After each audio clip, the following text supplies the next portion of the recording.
cần đó chị to tôi phải đánh giá chăm tua gì mà sống béo to bữa này nào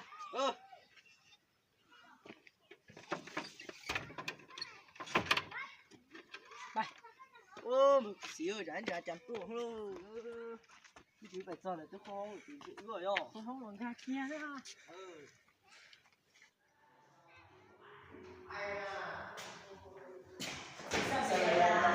sao mày đi nhắc không?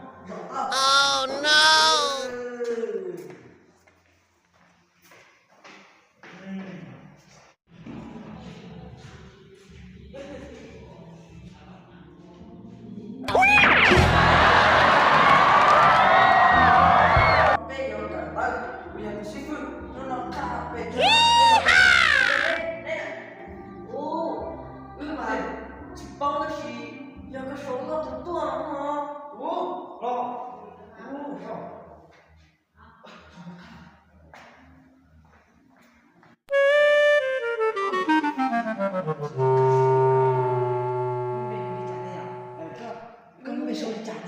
đúng vậy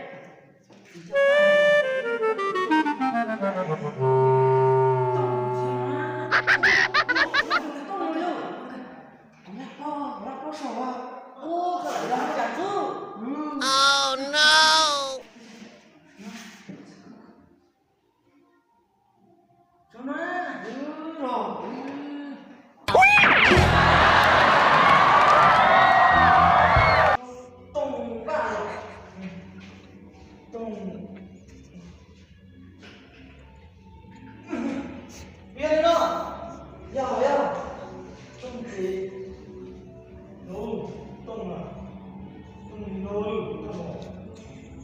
Wow!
ô bị tông nhưng mà với cái mà tự nước kia rồi Yo hả mà.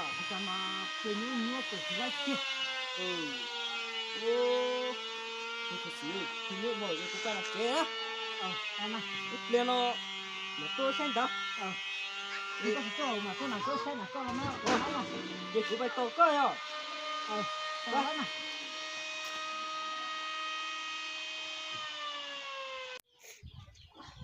ô tàu của cái xong rồi